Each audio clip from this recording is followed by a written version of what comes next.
Hello everyone, Fiuflafus, Filturu, Fiukifu, no matter saan ka man sa world, in this beautiful world, welcome back to the ACT International Consulting LLC Speaker Series. Today is a very important day because I am with someone that I will introduce you on later on for this very special session about leadership. So it is all about her as a woman leader, as an advocate, as a government employee, and you will come to know her later on. But first, I wanted to share muna sa ako ang slide deck, which is I'm usually like sharing para we can have all the same information.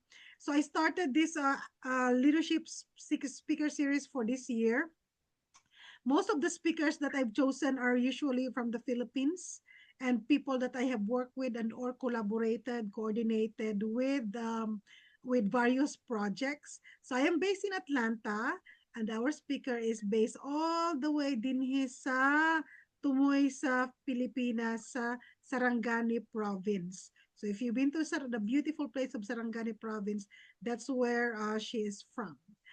And for the project purpose, the 2025 Leadership Series by my consulting, ACT International Consulting LLC, highlights accomplished ng mga leaders driving community development and people empowerment through monthly interviews. So this year-long initiative aims to inspire action, share best practices, and equip audiences with practical insights to foster collaboration and create meaningful impact. O kari siya nga speaker for this month, meaningful impact, daghan.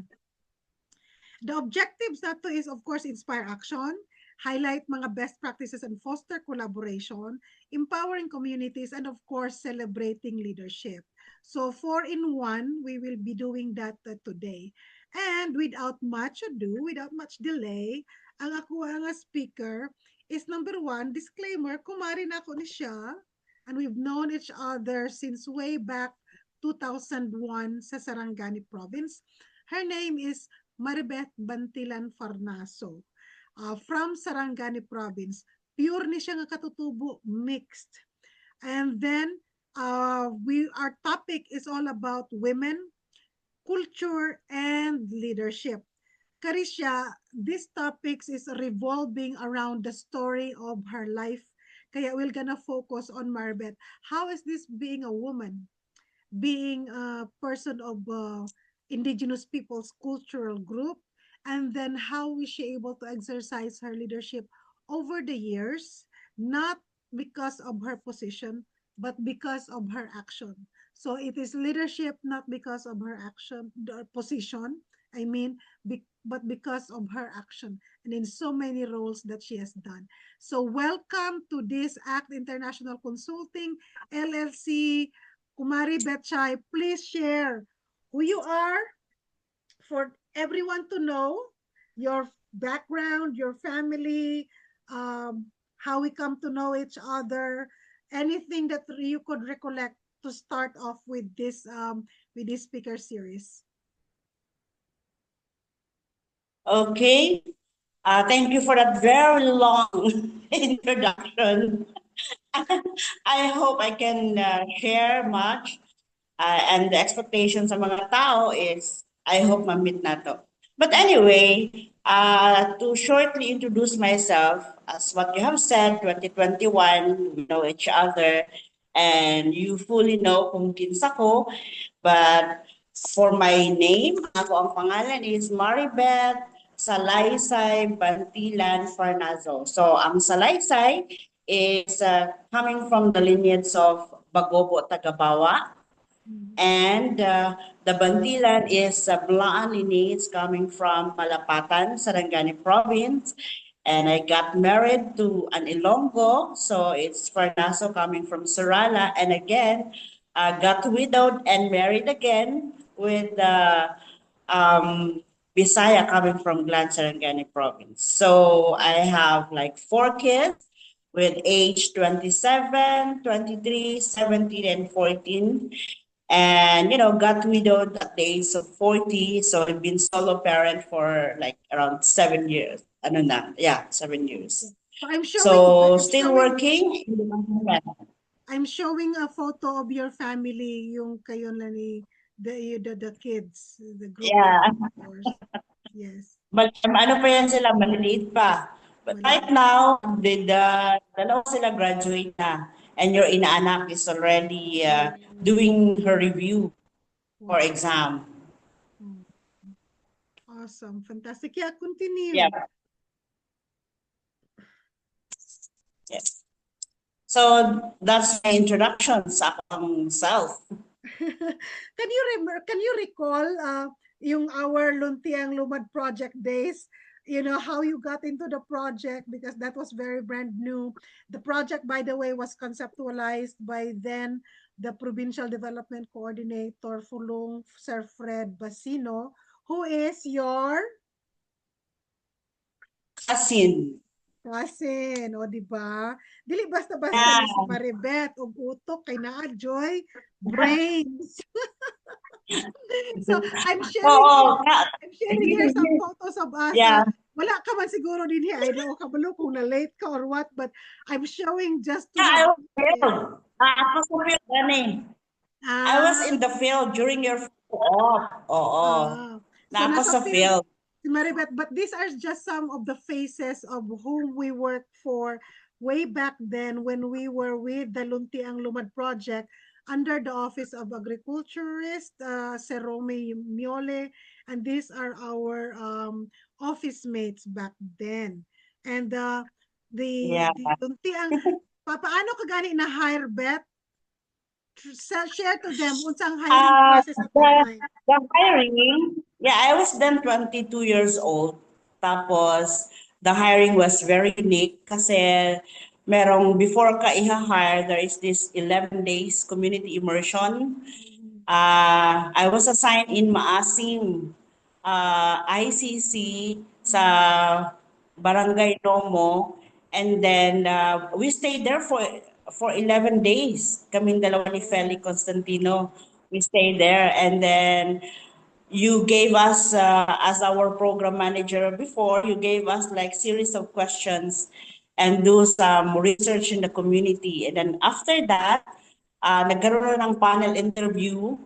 So, nandun na questions and we answer all the questions coming from the community informations. Then afterwards, yeah, we just wait for the hiring. But it was You were so ranked. frustrating on my part. No, Oh, you. I was not one of the first four. Mhm. Alam mo na, natamaan tayo sa politics. And so, hindi ako nakapasok. But when the Sir Fred Basino come into the picture and he saw the result nung interview, and according to him, ako yung number one doon sa interview. But because of politics, medyo hindi ako nakapasok. And ano talaga, kumbaga si Sir Fred noon is parang she pushes it kasi ako yung number one doon sa presentation. Kaya nakapasok ako. I was in the program. Pumasok ako sa Luntiang Lumad. Nasa top 5. Mhm. But the thing is Top that siya. So kaya that noon, that was really a unique process because I was the first staff of the project. Tapos I was the one implementing the hiring. Imagine mo yan. Tapos yeah. Oo, ako oo. yung youngest among all of the staff. Tapos ako yung pinaka-fresh college graduate. Oo. Oo, kaso yung pinaka-edge doon sa program yun, matalino yung program manager eh. Talagang lumalaban. Well, Oo. so we were part of the Luntiang Lumad project, guys, and there's so many things that we've enjoyed in that area. And then later on, of course, because it's a government project and sometimes it's tied up to the political leadership at that moment when there was a new leadership in 2004. Maribeth and I had become part of the Indigenous Peoples Development Program. So kung yung Luntiang Lumad project is only a component project of the provincial Luntiang Lumad program, banner program at that time of a governor at Priscilla Chongbian, the new term kay Governor Migs, it became the Indigenous Peoples Development Program, in which meron siyang component na mga projects. So itong mga photos na ito, these are the original na First IPDB example yan. na first Yeah. batch na staff.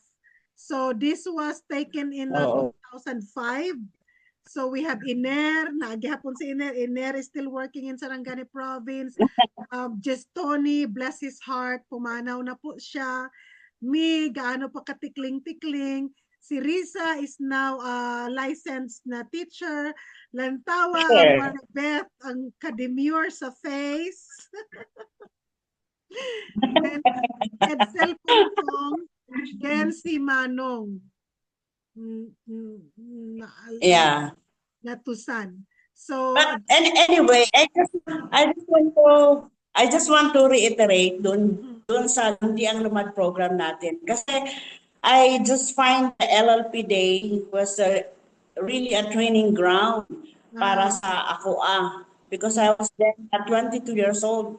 That was the time na we experienced like 3 days sleeping in the community.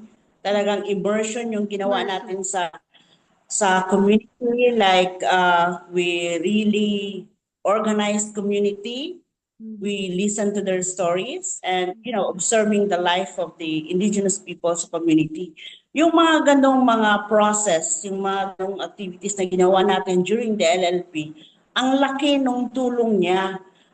Ang laki nung tulong niya on how we molded yung the kind of thinking that we have, the kind of attitude that we have, yun yung parang nagiging ground. Imaginein mo, I was then pregnant with my second child. I even sleep in the community. Dala-dala ko pa yung eldest ko.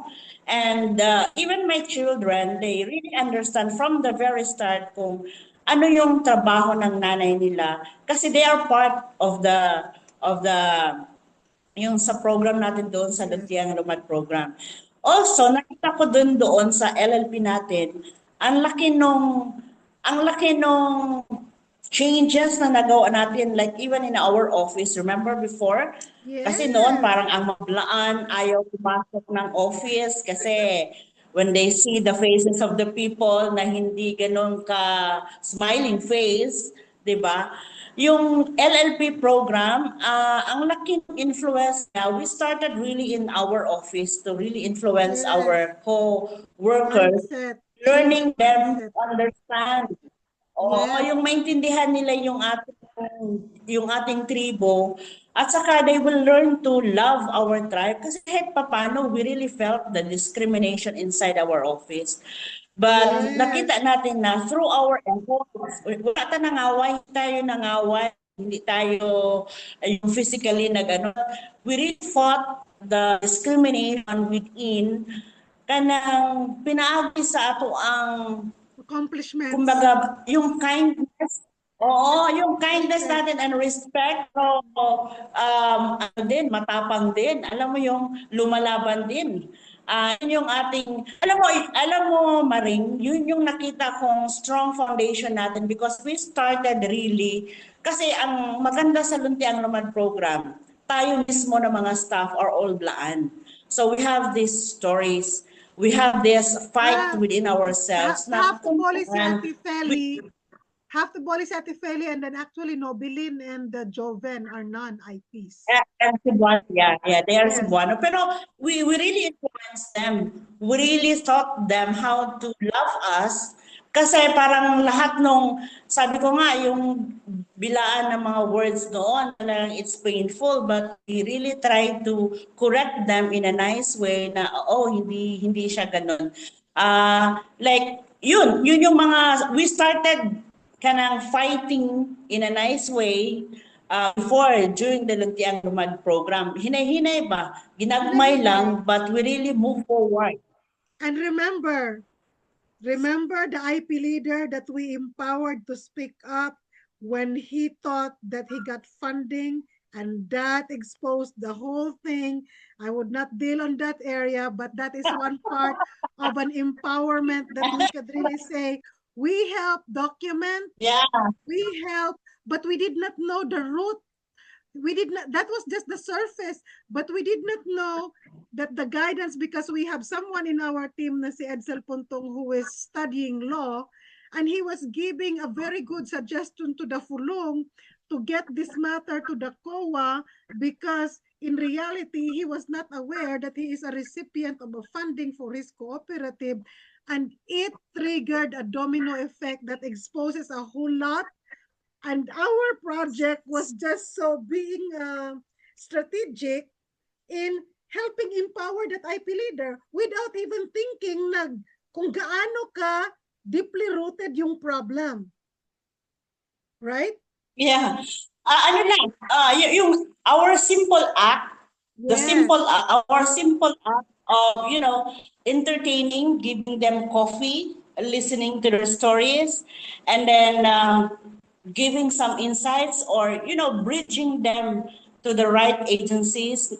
Ang laki ng tulong. Kaya yung sinasabi mo na, the issue before, nagiging part din tayo doon na we are unaware. Pero ang laking tulong nung ginawa natin na hindi natin ini-expect na ganun yung outcome niya, pero nakaka-relieve siya kasi through our simple action towards that person, ang laki ng nagawa, Yes, we yung were able transformation. to uncover, then na-uncover yung isang problem, then nagsanga-sanga yung mga problem to the point that, oh my gosh, there's like a big bang. Naging popcorn. Yeah. Yes. Yeah, but anyway, Anyways, oo. it's all Naging part maganda of rin. our Yeah. story, and it is a statement of fact. And then this is, by the way, Edsel Yeah. Puntong, who was helping that Fulong from Glan, who complained to our office because of funds, the COA letter that they're being summoned, and then he knows nothing at all. And then through our office, we were able to give very good guidance, and that Fulong was empowered for himself. And anyway, at the end of the day, truth was unfolded, and it also changed the political trajectory of the province. So indirectly, we got something to do with it, because we wanted to empower indigenous peoples, and then here we are applying that kind of empowerment. So now we moved on from being a project under the department to now a program under now the office of the Yeah. governor. And so these are just like Yeah. some of the faces of what we've done. And I remember at the time we were sharing office with the Upland Development Program, because we don't have any space. And the Upland Development Program, a European funded program, has an office space that they're about to vacate. Tapos tayo na yung ano tayo parang aliping, para bang mga basang sisiw. Talagang we just like nakiki-corner lang tayo until such time that they move out, and then na-occupy na natin yung ng whole space. But these are the staff again.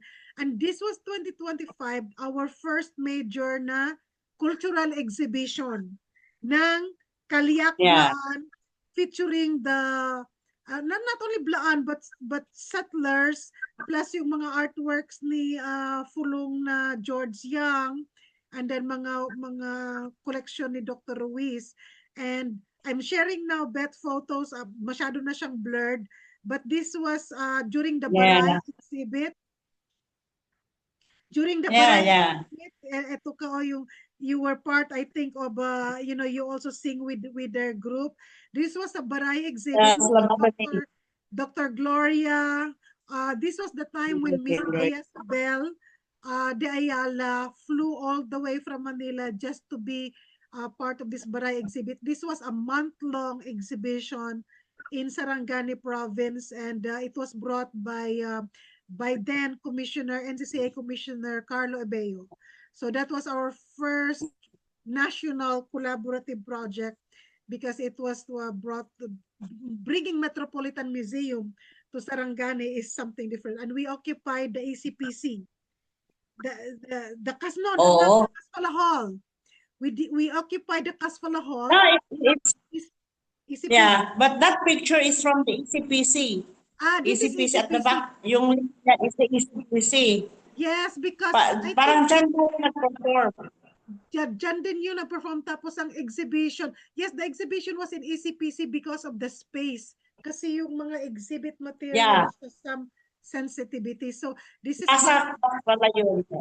yeah, so we engage ang mga performing arts din nito from Upper Lasang. Then we also engage sina ni Kearney, Fanagel at that time. They have Yeah. a performing arts group sa Malapatan.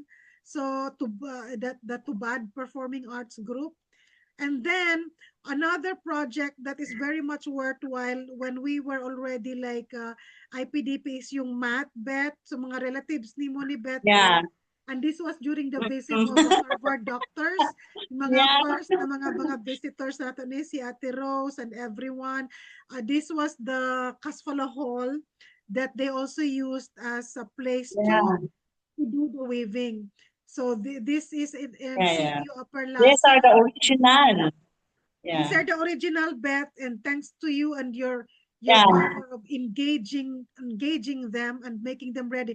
And by the way, for those who don't know, if you notice, bakit yung mga blaan sa Malapatan and Glan, Beth, distinctive yung kanilang blouses, yung buttons. Yeah, iba yung design.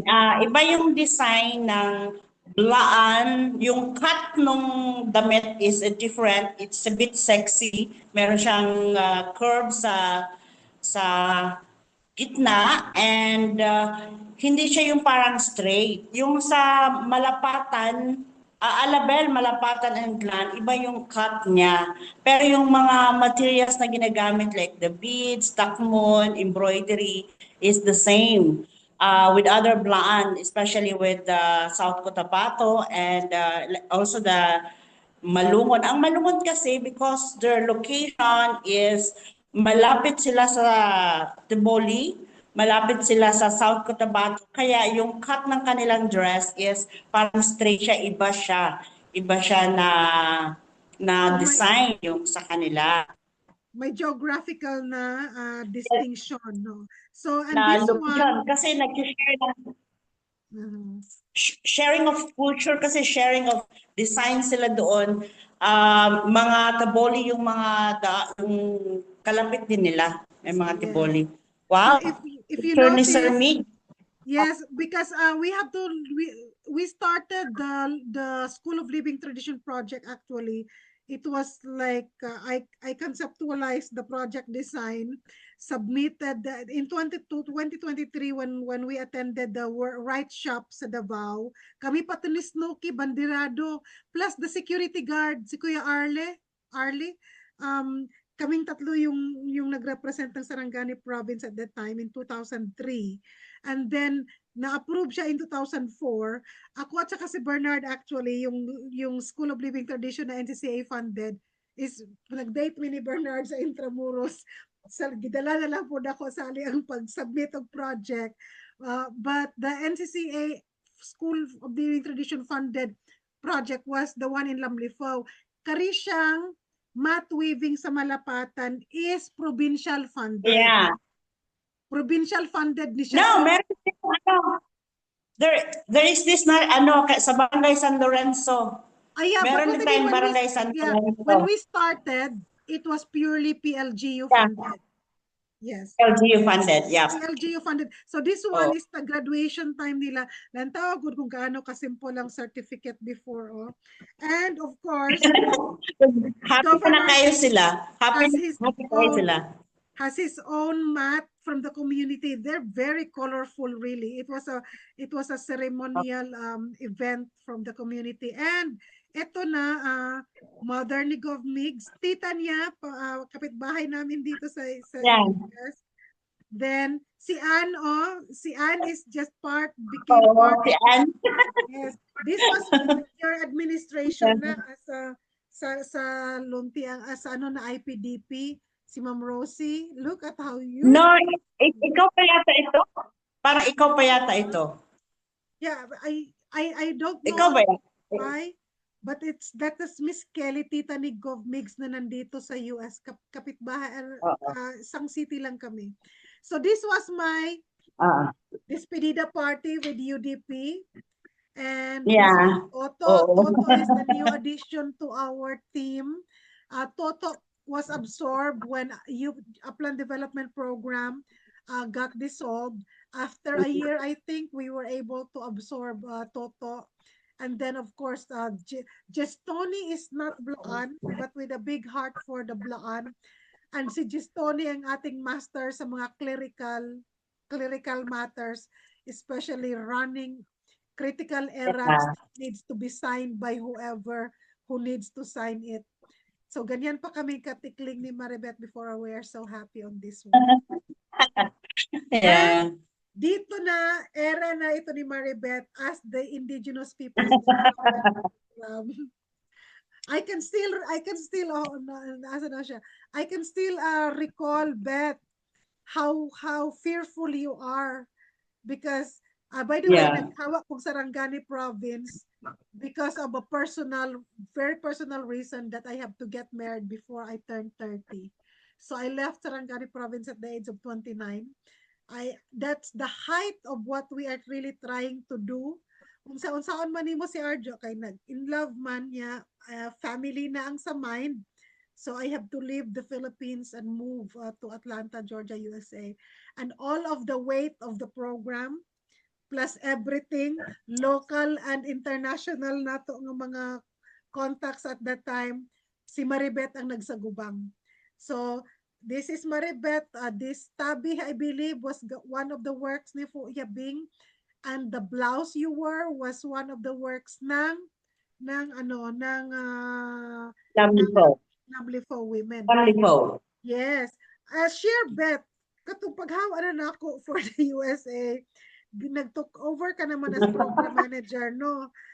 How was it like?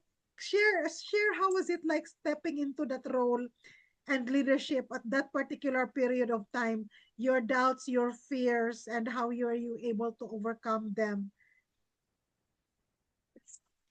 Yeah, if I could still remember during the time nung I didn't expect na ipasa mo sa akin yung baton because meron pa naman tayong kasama na kahit pa paano is more qualified.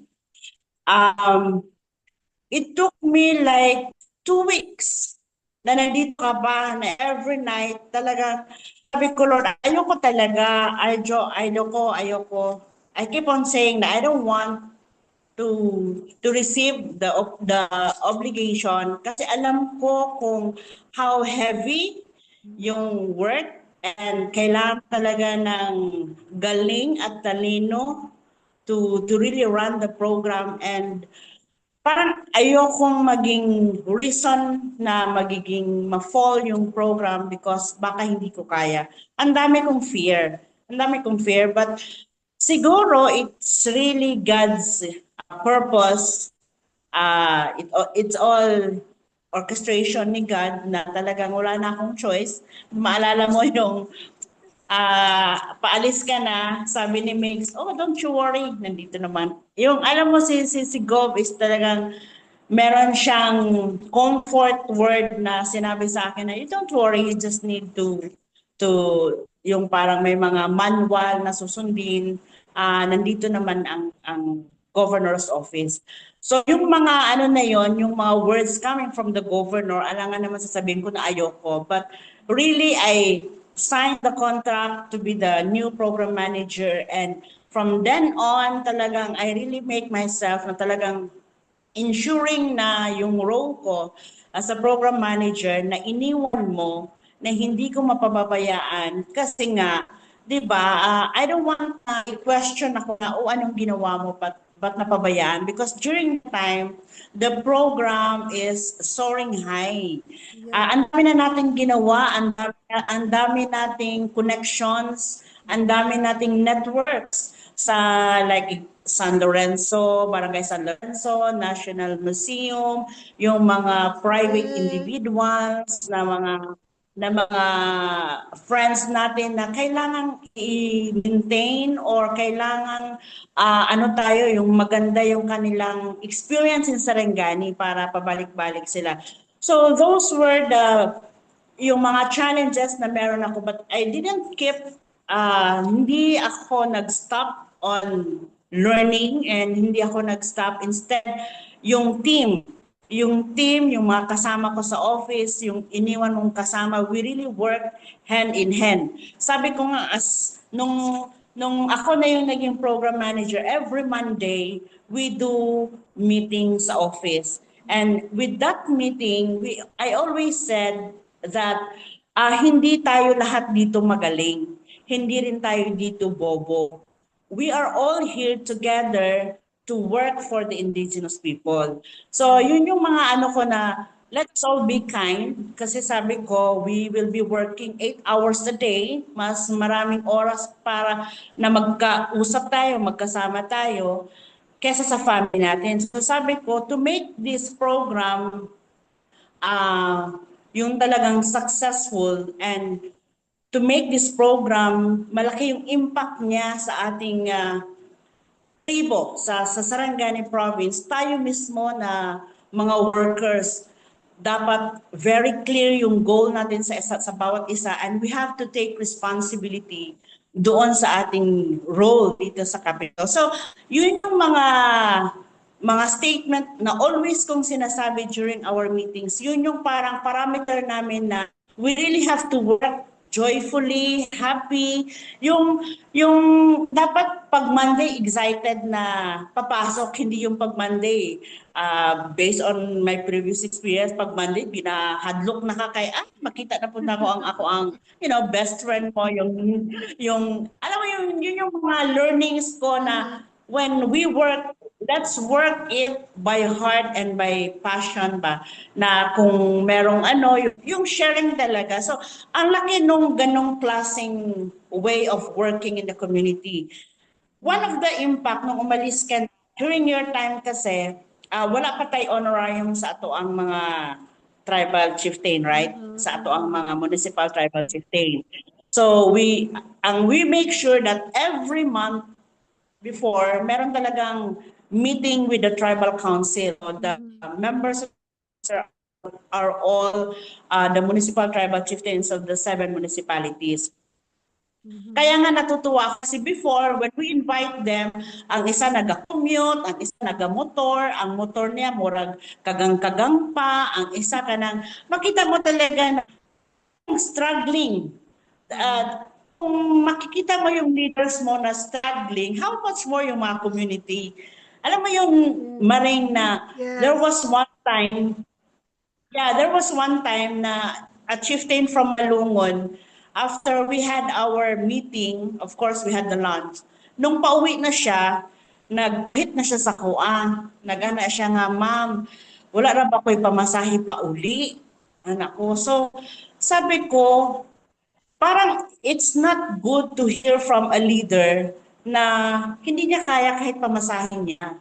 Parang it's not good to so that was the time na sabi ko ano bang nangyayari ngayon sa tribo?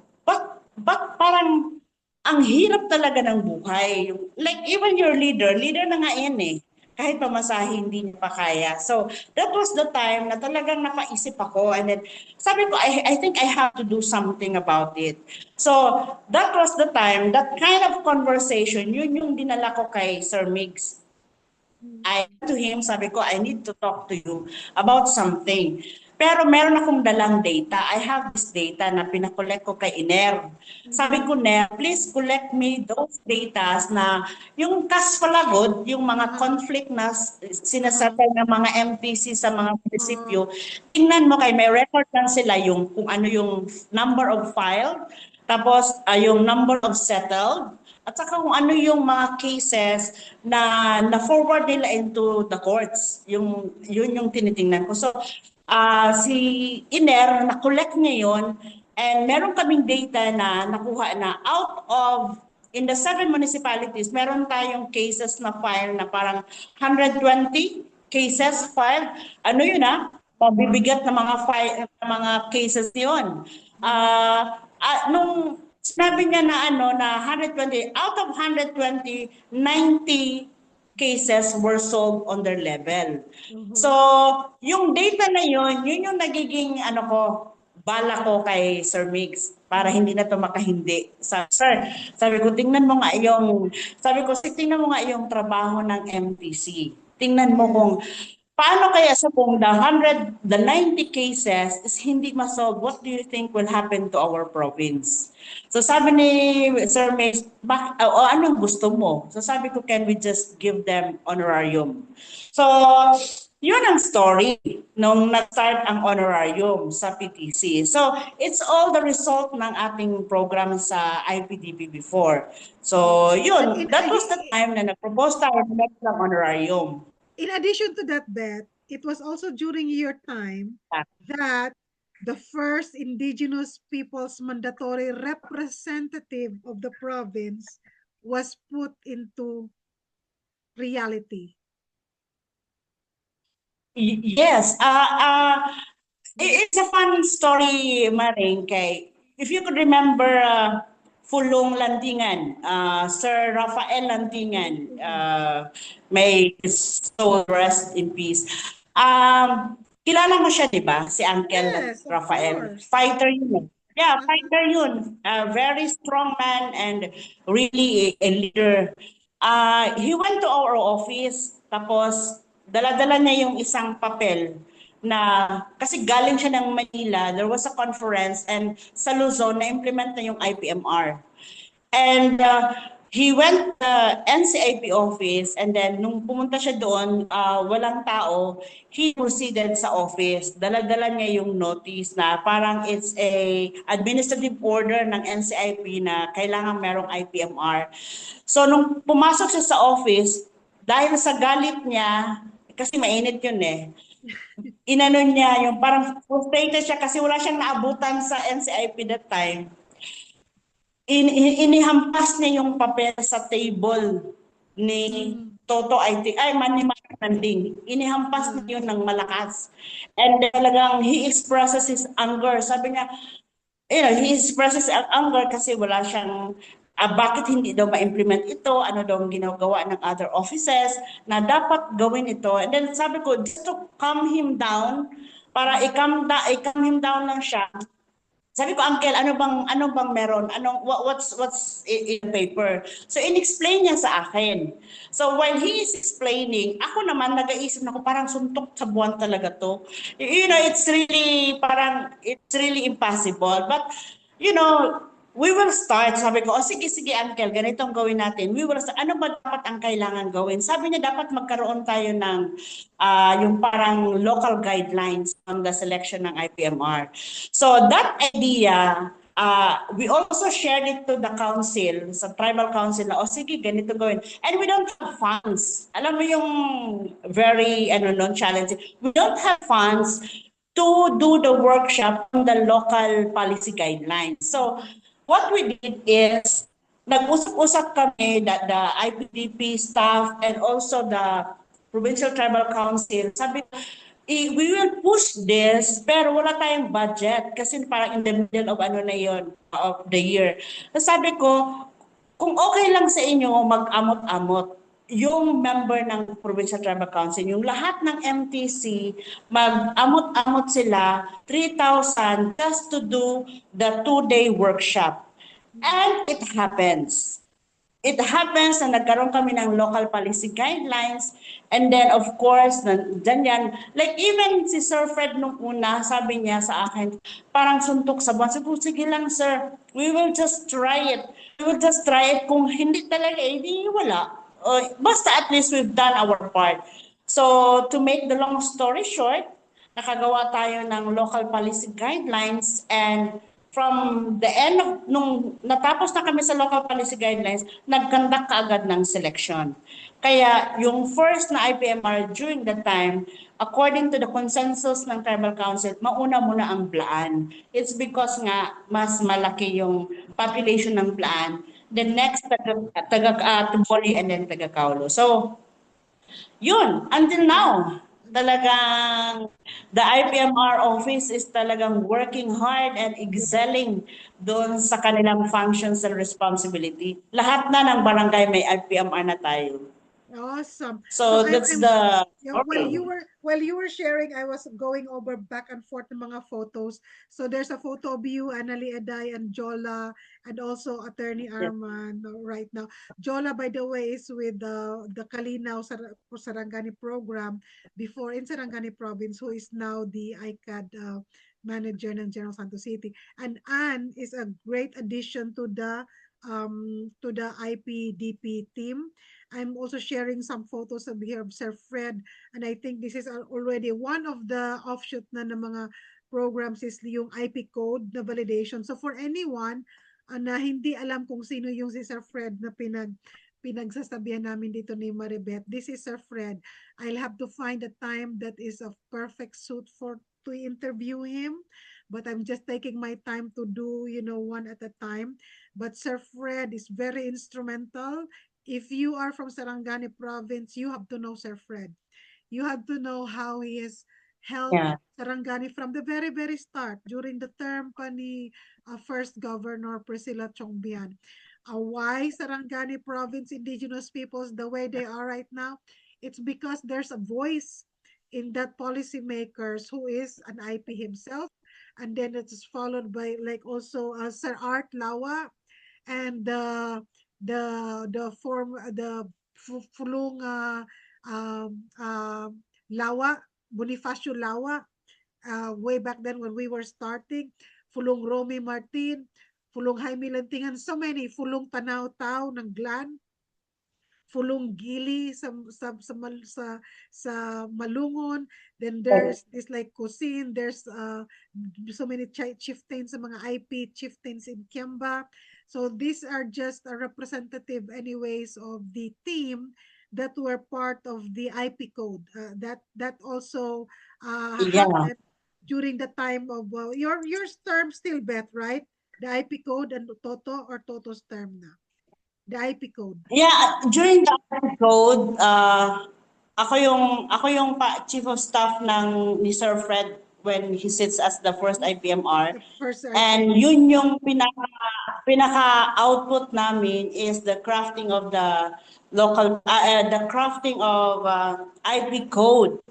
So medyo mahaba-haba siya. Like during his term, it was 3 years si Sir Fred na IPMR. Yun yung ginawa namin. Like I think we had this like 24 meeting sessions just to come up with an IP code. And members of the technical working na malaki din yung talagang contribution is si Ma'am Hanilin Gili, Tuyugon, and also Sir John Malanao. Ito yung mga lawyers natin na talagang helping me doon sa sila yung nagko-correct, sila yung nag-i-edit. Tapos may mga technical working group na tayo in different offices talagang contributed their ideas. Lahat ng offices nag-contribute doon sa code na yon. Yeah, I know my Yes. sister Jocelyn, who is a law graduate, was part of it. Then one of our best friends, si Attorney Dondon Matondo, who is from Glan, and whom I came to know since way back when I was high school. So sa karang mga tao right now that's studying law, never forget that you can also like pass. No matter how many try kang mag-pass, there will come a time that you will definitely pass that bar exam. And I'm showing some photos of here, but so diverse people with Fulong Mleng, our coach Ray Ernesto Milian. How has he helped shape your leadership and your civic engagement? Si Sir Coach Lilian, actually it was, tinatawag niya ako na Mama Beth because it was our partnership. Ako yung nag-facilitate nung adoption niya sa Blaan and Blaan and Poli. So yung pangalan niya sa Taboli is Fulong Leng, Fulong Gifu meaning middleman, and Sablaan is Fulong Leng. So he was parang Mediator. pinangalan sa kanya because of his Mid because of his role. Middleman, Si Sir mediator. Raymond, yeah, mediator. Si Sir, ang laki nung ano niya, ang laki nung impact niya kung ano ako mag-isip ngayon at kung ano ang laki ng nagiging part niya kasi every time when you listen to him, makita mo yung mga wisdom behind. Ang dami niyang tinuro na mga strategies, ang dami niyang tinuro na mga how to address issues, how to connect with people, paano ka makapagtrabaho sa nakikita mong magulo na mga sitwasyon. He really taught me that. Tapos, ang maganda kasi sa kanya, meron siyang binigay sa akin ng mga bamboo. He is really an example of what he is telling. Walk the talk talaga siya ba? Binigyan niya ako ng bamboo, binigyan niya. Ang maganda sa kanya kasi it's more on economic empowerment. He really wanted the indigenous people, leaders, na magkaroon ng economic empowerment. Kasi ang lapad nung domain natin, ang lapad ng lupa, pero walang laman. Yun yung nakita ko sa kanya. He is really very good in terms of mind shifting. Yung work, talagang nagtatrabaho siya. He really wanted people to improve. Ito yung nakikita kong coach. He was really a coach. Yeah, Kasi pag he's may more, mga event, oo. he's more of bet yung not telling people but showing. Because so many people are just telling Yeah, something pero walay proof. But coach is showing. correct. There's a point of Oh, sharing ideas, but more of it is really showing how it's going to be done, and then the output. yeah. Ano siya, kanang influential siya. Ang na-appreciate ko talaga ang dami niyang kilala. He can connect you, connect you, connect you. And ang maganda sa kanya, kasi talagang when there is this activity, kung pasalitain mo, ayaw niya magsalita. He wanted you to speak kasi gusto niyang malaman kung may natutunan ka ba sa kanya doon sa mga sinasabi niya. Alam mo yun? Kasi there are lots of leaders ngayon na nagme-mentor pero pagdating sa panahon, ayaw nilang parang ikaw yung tatayo. Na parang they wanted, yung parang, alam mo, he was really a coach na talagang ang dami niyang touch ng mga young generation. Ang maganda sa kanya yung kinukuha niya talaga ng mga kasama is yung mga young generation, mga beautiful, o di ba? Kasali tayo doon. Mga Yes. may Oh, look at this. In this photo oo. alone, si Miss Barbara Ofong is Yeah. now manlilikha ng bayan. You know? Yeah, ano to in-invite niya ako from Tiboli ito na iba, yung mga kasama ko, si Ma'am Oyong.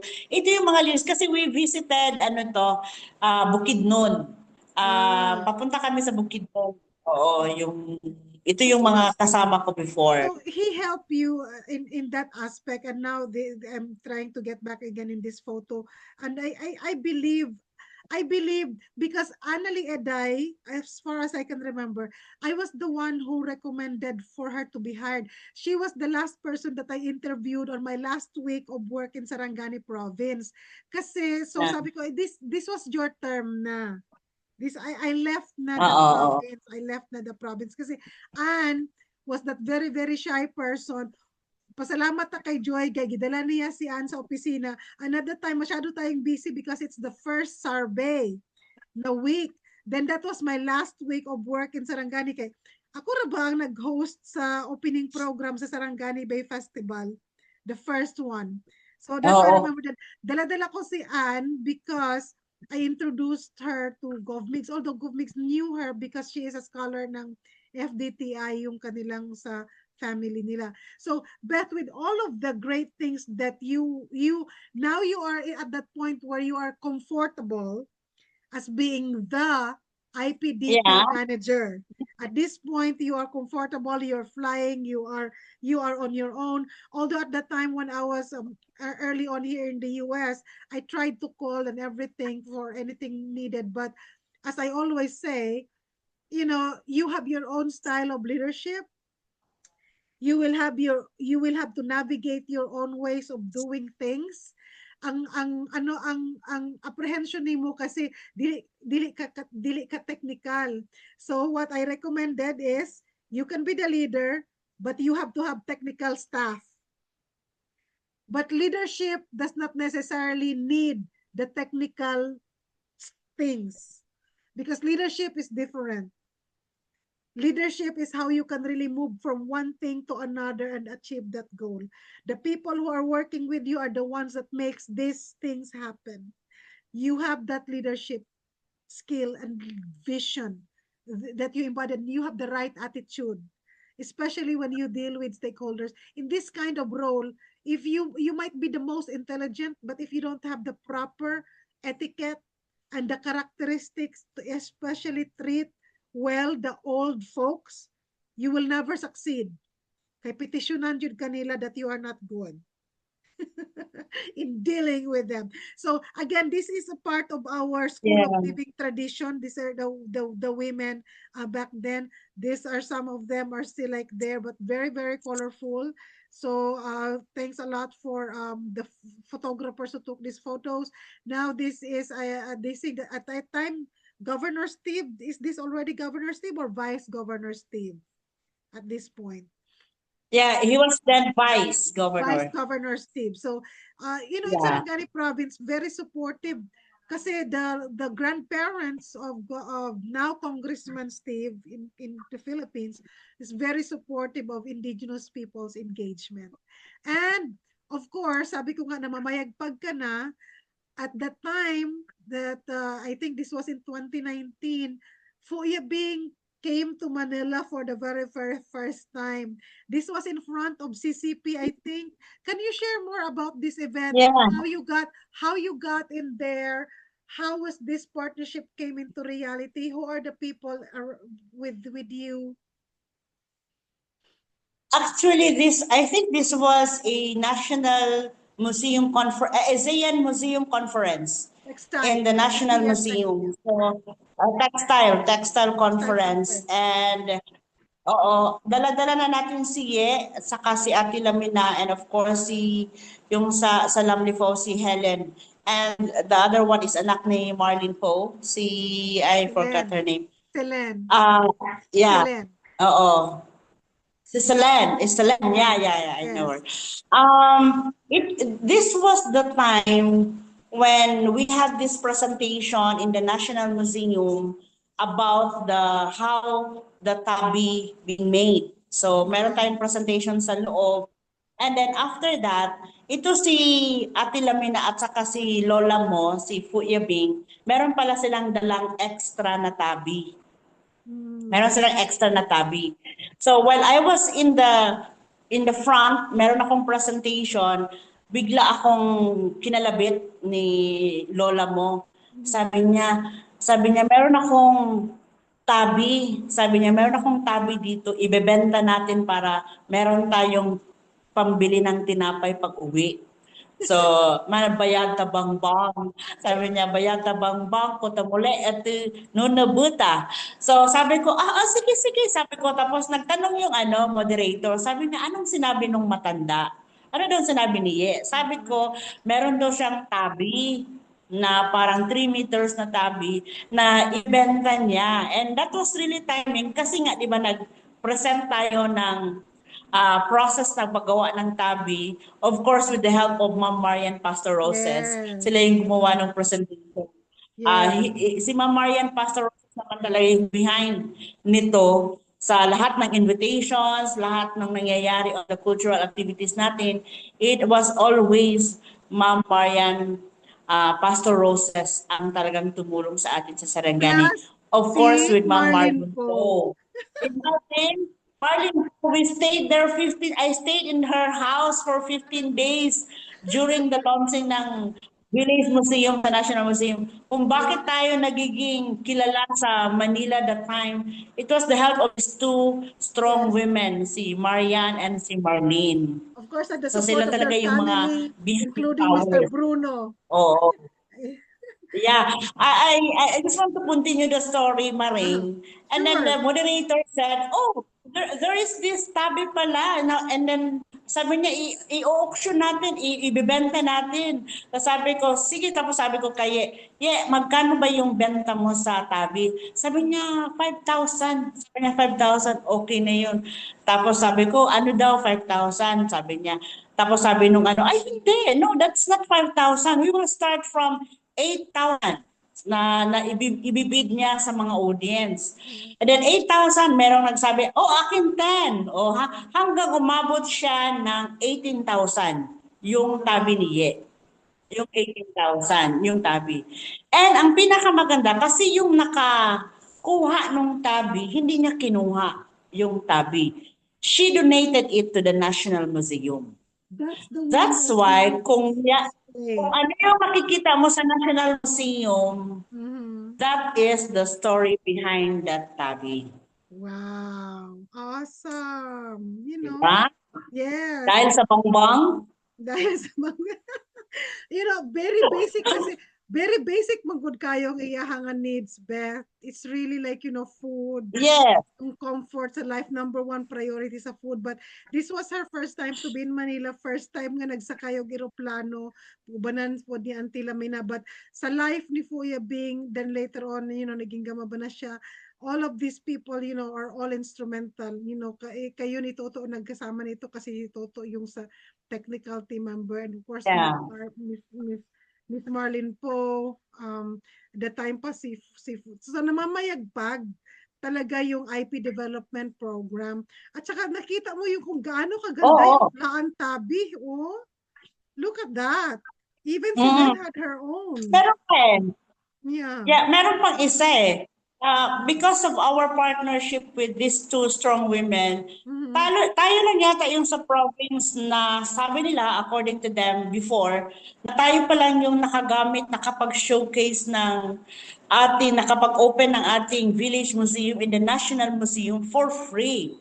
Yes. That's because partnership with Ma'am, the director of the National Museum, magkaibigan sila ni Marian eh. So, yun yung Yes. mga pro bono nila, mga activities sa atin. So, we are so much privileged that time yung Sarangani na makilala in the Yes. national level. But also because we're bringing in something unique, while our Tuboli na mga brethren and sisters are way up high na talaga, very distinctive sila, pero walang nakakaalam talaga much about the Blaan Tabi, maliban lang sa book ni Ma'am Marian. By the way, background story, way back in still 2006, because I was attending the master planning for the tourism.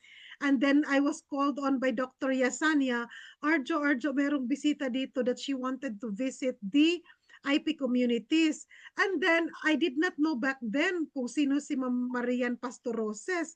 And then remember, I have to text you and call you, Beth, arrange a meeting with Sir Fred because there's a visitor in the name of Marian Pastoroses visiting, the IP community. Then ikaw ura-urada nimo nga gipa-prepare ang lamlifaw. Then it so happened that the book that was from Emmy Ingles, who was staying at the Lamlifaw Tribal Women's Association at that time, was displayed by the women only for them to find out that the author is the one that they are having as a guest. So that's why si Ma'am Marian talaga, of all communities that she visited, that was very meaningful and very impactful sa kanya. Because what could you say? It is not prearranged. They did not know. We did not know na maybe we've read her name pero hindi natin alam kung gaano ka-extensive yung kanyang involvement. And then only then after your meeting with her and the community that you told the news that she was so surprised to see her book right there. And then since then, she was Yeah. really very impressed of Sarangani province, but also because of the leadership of the province, Beth. She was also very appreciative of the leadership of the province na very forward and progressive.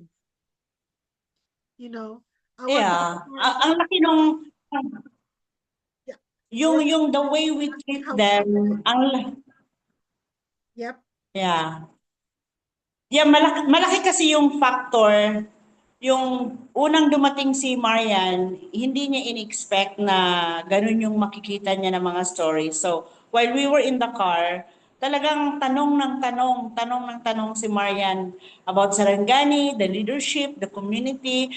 So, ako naman talagang salita ng salita. Yung information na binibigay ko sa kanya, yun yung mga experience natin sa Luntian Lumad program. Kaya sabi ko, the LLP is the foundation of all of this thing na kung bakit ganun. Parang during the LLP natin, parang it's a diagnosis yung ginagawa natin na naintindihan, like we even sleep in the community for 3 days, dire-diretso. So medyo malalim konti yung ating kaalaman on the community. So she really appreciate those information. And one thing na yung sinabi mo nga, nung nakita niya ang book, ano na yung book may butas na sira na. And yung mga blind women ng Lamnifol, doon sila talagang tinitingnan nila yung book kasi doon sila kumukuha ng mga patterns and designs. Kasi yun na lang yung nag-hold na vision nila on the old design ng mga plans. So,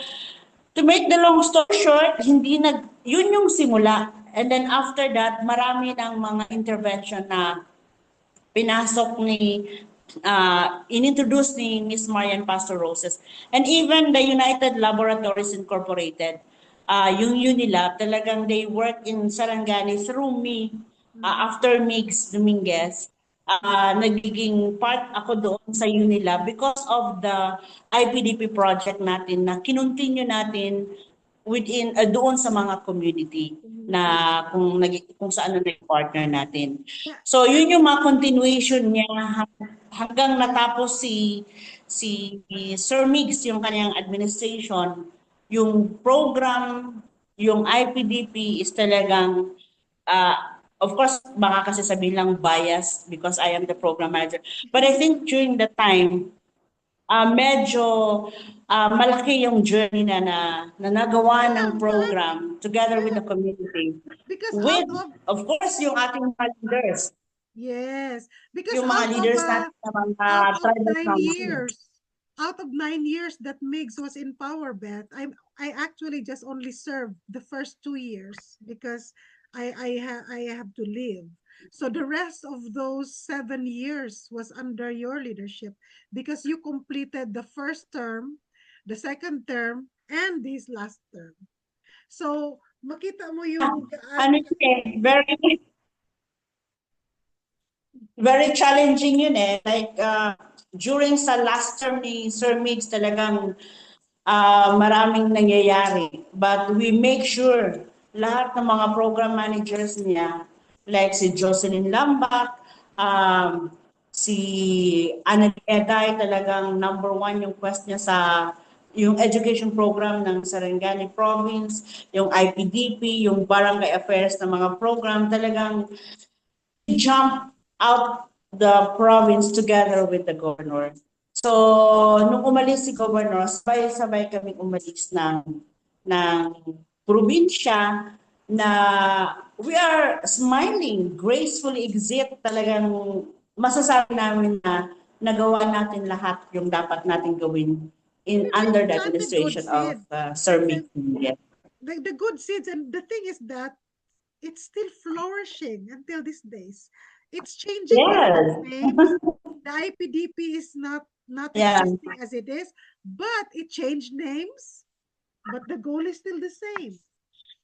It's just maybe the approach. At isa pa, yung result natin ay nakapag-produce tayo ng 2 gamama. Now That let's is really the most that. exciting part. So post Sarangani, we have our Kafiblaan. So when Annalie Eday became part of the East-West Fellowship program that was based in Hawaii, and then she dropped by here in Atlanta, mga December of 2013, early month of the, basta yung year na yun, she was able to stay here with us. Sabi ko sa kanya, how can we continue our IPDP advocacy given na hindi na tayo ngayon connected sa province or whatsoever. So Anne have come up with establishing the Kafyublaan as an organization. So and then sabi ko sa kanya, we have to start with even spelling because even tayo ng mga Blaan, nagagalit tayong tinatawag tayong bilaan kasi hindi natin alam kung gaano kaimportante yung tudluk-tulduk na yan sa mga spelling ng mga, the functionality. So we became technical about it, and then we started the advocacy ng Blaan sa Kafyublaan Empowerment Inc. Kaya na-establish yung Kafyublaan Empowerment Inc. We started with the Blaan spelling, which is still the cover page of our Facebook. Tada! And these are the beautiful people behind the Kafyublaan Empowerment Inc. Kari siya guest mayor nato ni siya of Ibawah lagi. Blaan po Yeah. siya. Blaan, Manobo, mixed American-Irish blood. But all of us here are Tubad Blaan. Kari siya, mayor for 3 terms. Karon, vice mayor, first term as vice mayor, lawyer. Si Anne, how did Anne introduce sa inyo, Beth, when she came after coming back from the US and her South Asian trip, yung Kafyublaan Empowerment Inc.?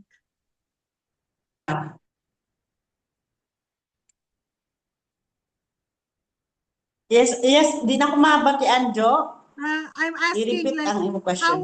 how was it like yung formation stage ng Kafyublaan Empowerment Inc.?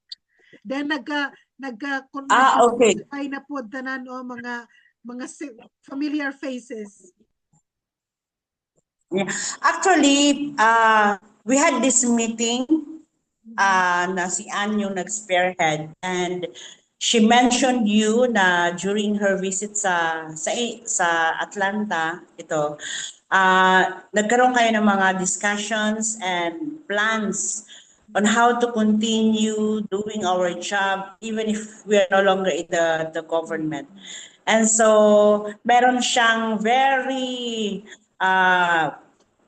yung plan si Anne, like creating a Blaan school, yun yung mga dreams niya eh. So, he shared it to us and we find it, sabi na, napakaganda and it's really good. Why not we start it? Na kahit hindi natin siya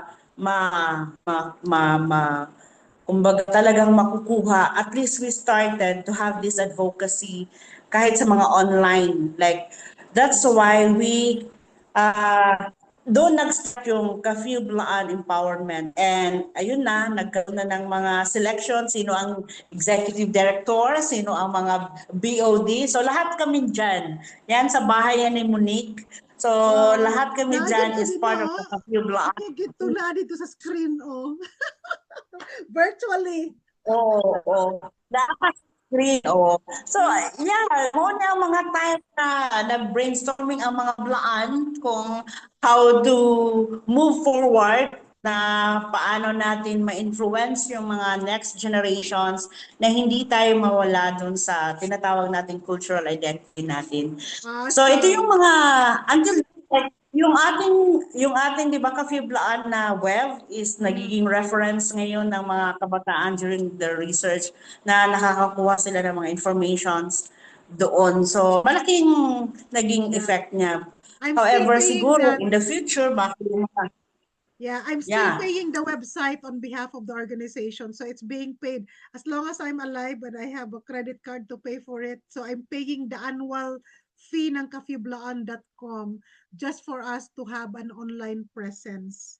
So this was in our last meeting sa 2019 as like a board, and this was again part of that meeting na to, the happiness of the people. And one of our first na big project is the Mabalblaan Weaving the Threads of Heritage in partnership with Sarangani Province, then Governor Steve Chongbian Solon, Vice Governor Jinky Pacquiao, tapos si Miss Michelle Solon as being the head of the provincial tourism. And this is also with hold on, I think I lost my Maribeth. Pause recording. Yeah. Ayan, we are back. My God, nagkaroon lang tayo ng ng konting technical difficulty. But we last talked about the role of Governor Steve, Miss Michelle Solon, Vice Gov Jinky, Bing Carino, Emmy Ingles, again, Carlo Ubeo, and the local government of General Santos City when we had our first big project na partnership ng Kafiblaan din, yung Mabalblaan. So ayan no, nandyan on lahat-lahat din mga at this time the IP program of the province was headed by Toto Tirando. And Yeah. it's a reunion of women ng Lamlifao at the same time yung mga kasamahan na nila ni Fuya Bing. It's the first ever that the Blaan Tabi was introduced kumbaga sa Sarangani province and not Sarangani province, General Santos City, and Understand. especially region 12, because our basic goal is to popularize the Blaan Tabi. And we have our cultural masters, of course you know si Gusiye, si Fuya Bing, and then the women that they were part of. Ang ganda-ganda ng mga blouses nila, Beth, no? Just to really take a look. Yeah. Their Oo. product Oo. ng before we even called the School of Living Tradition, actually it existed na in our communities na wala siyang name. Oo. It was just part of their life. And again, another group na mga na photo ito with you Anne, Ate Beth, Ate na Tessie Nasugabo, si Ma'am Nelly. Very instrumental ang Region 12 na Department of Tourism in helping popularize the Blaan Tabi especially. And another group photo with everyone. And this is another a session of where we're trying to have the younger generations being engaged. And of course, the beautiful faces ng mga Kafiblaan Empowerment Inc. Look at Oo. that. Look at Yeah. Paano our pa? diversity and look at how that's why we care to share our indigenous cultures, not because ganing magpasundayag ta for street dancing, but because what we wear, these things that you all wear, is really part of our culture. Right? Yeah. Oo. Oo. Alam mo, isa din sa pinaka major output ng IPDP is this yung cultural identity natin na strengthen natin because it was during our time sa IPDP kaning mga blouses nga makita ni mga beautiful blouses tung sa mga Blaan women, seldom mo siyang makita. Yeah. Seldom mo siyang ginagamit. And yung young generations, they don't appreciate it. Nakabaon ito eh.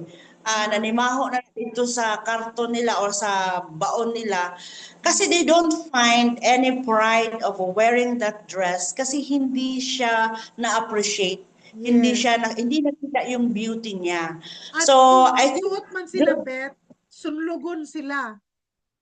niya ang nagasuot lang ani mga tigulang. Ang mga bata dili sila mosuot kay ang isa sa istorya nila ano daw kanang makaulaw. Alam mo yung ayaw nilang isuot. They are not proud Proud.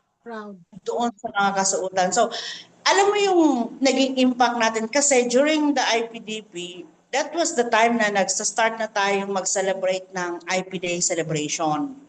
Like Yes. in a year, we have this IP Day celebration. So, And this ang is, ginawa it's natin, IP Day, yeah. this one, we were very instrumental sa first Blaan Day ng General Santos. Oh, yeah, that was ano na yan eh, late na yan eh, later na lang yan kasi sa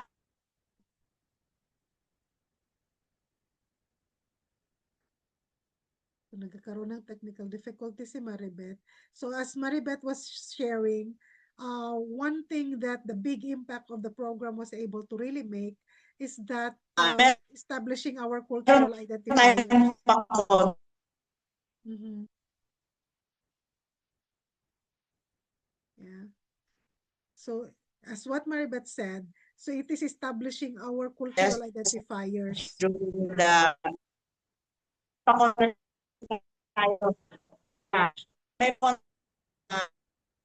Mm-hmm.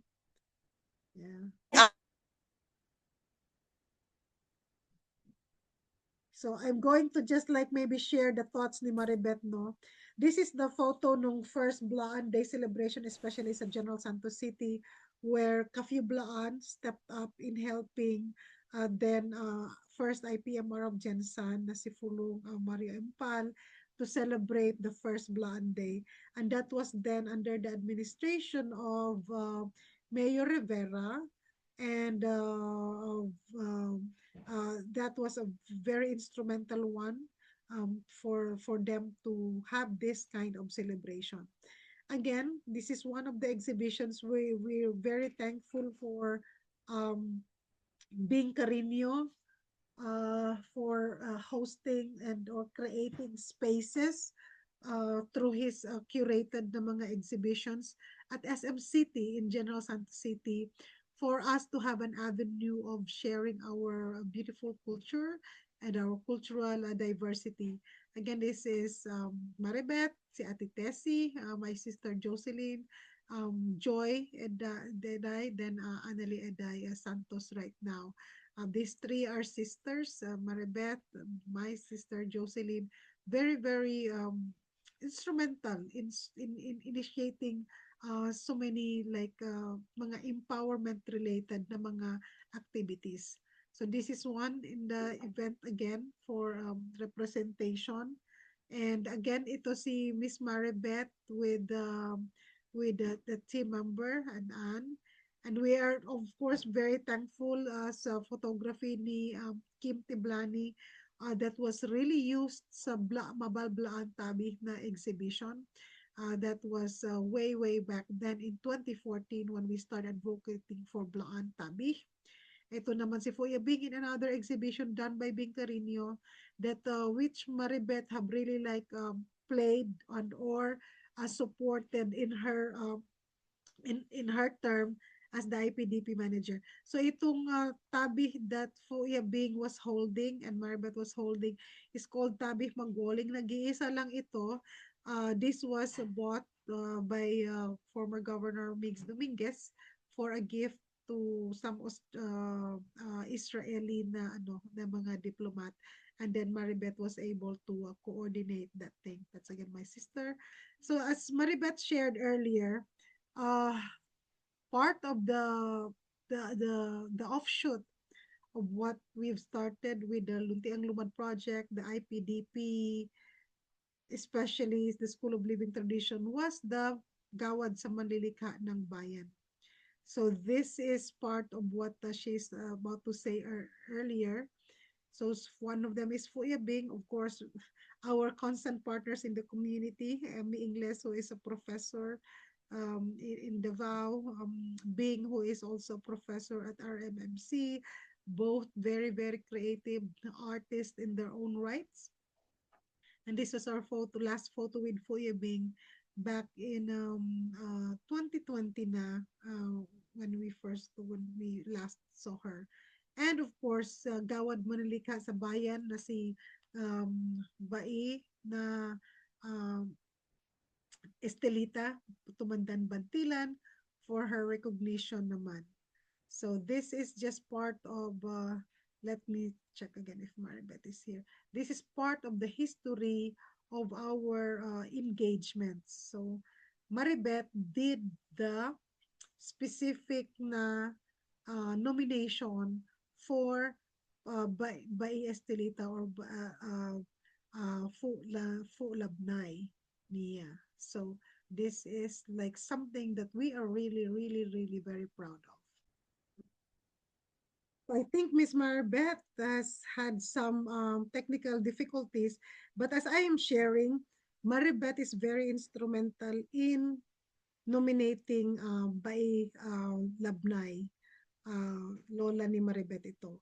So lola niya naging gamaba both in 2016, and we are so thankful of the opportunity that this time it was during the term of President Duterte that two out of the so many thousands of Blaan were able to make it to Malacanang, and especially two na iconic na mga cultural masters made it to be the Gawad sa Manlilikha ng Bayan awardees or Gamaba awardees.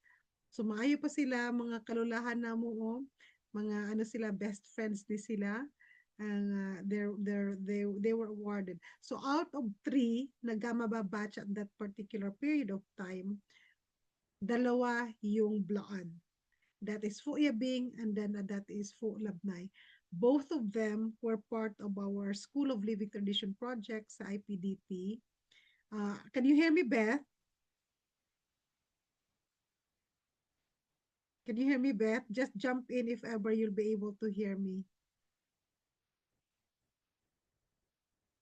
I'm trying to check due to some technical difficulty. Ayan, oh, yung tatlong ito, sila yung tatlong 2016 na gawad sa Manilikhab ng Bayan awardees, and they were able to be at Malacanang. 2 out of the 3 ay Blaan. One is from South Cotabato, one is from Sarangani province, but both of them had been part of the IPDP School of Living Tradition project. So sa Upper Lasang, these are the students ni Fulabnay, and these are the raw materials on how they are preparing for their work. Ito naging, nung gamaba na si Fulabnay, of course, ang dami-dami ng mga tao na gustong, to cover her, punta dito, punta doon. This is just one of the TV guestings and or interviews I think that they did for her.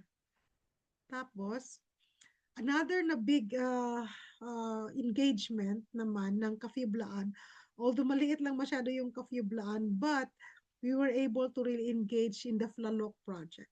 So the Flalok project is all about reviving the Blaan art of storytelling to improve literacy and develop a community of readers in South Central Mindanao. Ito, Hello, brainchild. Jo. Yes, hey, you're back. You're back, you're back, you're back. Yeah, I'm back. Good. Trying hard. Yeah. Understandable ng technical difficulty. But I'm on the topic now of the Gamaba. What are your Yeah. thoughts about the Gamaba and the role, especially your role for these 2 Blaan folks na ikaw lang yung Yeah. nag-aalaga sa kanila? Personally, we are so proud. Tayo, we are all proud. This is not a work of one person. This is a work of the whole administration, yung mga preparation. It's because of the program, the leadership, the community. Ang saya-saya. And we have this, si Marian Roses, ang laki. She's really the one. Si Marian, out of 249, I think, na contenders, no? Nakuha, 2 from Mindanao. So, ito pa talaga yung ating mga Lahat sila lola from mo. Mindanao. Lahat sila from No. Mindanao. 2 from... No. Yun It's lahat. a 249 na nominees during the time. And 2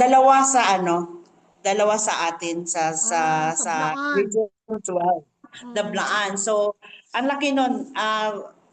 Malaki talaga yung effort na in-extend ng Tao Inc. dito sa gawa. So, yung especially si Auntie, yung sa Samat, from then on na naging national artist siya, it's like a boom in the community. Like, I call her like a magnet person. Like, because of her, ang daming pumasok, ang daming atensyon ang nakuha ng community. Meron siyang negative impact sa community when she was declared as the national artist kasi may mga jealous na nangyayari along the way, jealousy from among them na mga weavers. But we really work hard. We do the talking, we do the explanation sa kanila na si Ye lang yung nagiging national artist natin, but all of the community will benefit doon sa kanyang pagiging national artist. And it really happens. Kasi kung makikita mo yung Upper Lasa ngayon, parang lahat, almost of the infrastructure na kailangan nila nandun na. Concrete road na. Meron na doon. Alam mo yung water system nila, maganda na. Because nga of the influx ng ating mga bisita na nandoon. So kailangan talagang ayusin lahat ng mga facilities. Yung mga tao doon are all guest friendly. Alam mo, when you go to the community, everybody is friendly. Yung magasanay na sila na may mga guest na pumunta, and economically talagang kumikita sila. Mhm. Yung mat nila before, when she was not yet the national artist, ang mat niya is worth like 5,000 to 6,000. Pero Mhm. ngayon na national artist siya, talagang 10,000 yung mat. At walang ano ha, walang available, not all the time available. Sold out So yan, nakahilera yeah, ang it's called like orders. national living treasure. Kasi Yeah. sa ibang level yung national artist. So they are called national living treasure or manlilikha ng bayan sa Oo. indigenous na And cultural arts. yeah, and one of the thing din na nag-impact nung ano ng Gamaba is marami na tayo ngayong mga bata na gumagawa ng math. Yung mga nasa elementary grade, talagang they really went to the house of the Gamaba. And ano sila, magaling na din talaga silang gumawa ng banig. And nagiging source of extra income ng mga kabataan. Kasi gumagawa sila ng mga placemats, Aha. yung meron din silang sariling size of their mats na pag may guest talagang 100% uuwi may dalang mat. May dalang So, bayan. ang daming mga bata doon, like there are 10 students niye na mga bata Mhm. na talagang nagkakaroon ng mga income sila to support their needs sa school out of the banig. And ang banig talaga, yung takot mo na mawala yung skills ng madig, medyo hindi na ganun kataas. So, may Yes. assurance na yung continuity ng skills na yon. Yes. So talaga bet na-sustain. Kung unsa tong naumpisahan before, talagang na-sustain din talaga gid siya. So I'm seeing some of this last na mga photos with them. So, so si Maribeth worked out with so many local partners for the nomination for Foya Bing. Behind the scene, I was working out with Bing Carino naman for the nomination ni Foya Bing. So we are so proud. 2016, 2016 sila na Gamaba, but they got their awards in 2017, I think. Yeah. Yeah. O delay na delay eh. Nagkaroon ng delay. And it was at the term of President Rodrigo Duterte, who is from Mindanao. So it's very Yeah. proudful moment. Then si Fuya Bing, kasi wala siyang maibigay sa kay President Duterte, nagbigay siya ng slah or necklace. Pagkatapos Oo. niyang gi-awardan si Fuya Bing. You know, our old folks, they're very they're very considerate, they're very concerned for whatever that they're doing. So may pa sila kay nakadto nagmalakanhang ako pag yun, ambot lang ikaw. Oo. Oo. And isa din sa activity ni Ye ngayon, talagang always nasa Manila, invitation here, invitation there. Nandun Yeah. siya and he was really happy and kontento talaga siya sa kung anong meron siya ngayon. And ang maganda sa kanila kasi they really shared it to the community kung anong yung Community. blessings meron sila. So now we're done. So the impact that because of these programs and the people working behind. So now we're done with the Gamaba. Now we have the Flalok project. So ito yung reviving naman the Blaan art of storytelling to improve literacy and develop a community of readers in South Central Mindanao. Ang nag-craft talaga nito, alam ko sino. It is Annalie Eday because Yeah. I worked with her on in the middle of the dawn here in Atlanta, hapon in the Philippines, way back then, nakasagsagan pa ng nangangampanya siya. At that time, she was running for public office. So, I was working with her on the initiating part, especially of the project. So, alam ko kung ano ang punot dulo ng project na ito because yung finalization ng project proposal was done by the two of us, virtual working. But this was inspired by the research ng Blaan Dimtutong nila ni Joven, Dr. Joven Malida, Dr. Josette Malida. And I remember at that time, the assertion of the Kafue Blaan logo to really be visible in everything that is coming off of this book, because that's how we are trying to assert our identity. And we just did not assert our identity, we also asserted the branding to be looking like Blaan. Kaya yung design ng Flalok also bears the design of, I have a book, sample book right here. Let me see. Yes, the book right here Yeah. is ano ito? Kafiblaan. So that is the contribution ng Kafiblaan. Diyan mo makita bet na yung when you have to assert something because it is your right to do so, it can make happen. But I don't think so it will happen kung dili pod mga strong. Kung wala pod ta nag-strong, kung dili pod strong ang mga tao nga. No, we have to be properly represented in everything. And when I mean strong, yan na naman ang mga face ng strong behind the scene sa Flalok project. For so many people, they just saw it's Flalok, but they don't know really the background of how it's happening. So as I said, the crafting of the project is a brainchild ni Anne. Of course, as per consultation with the elders and everything.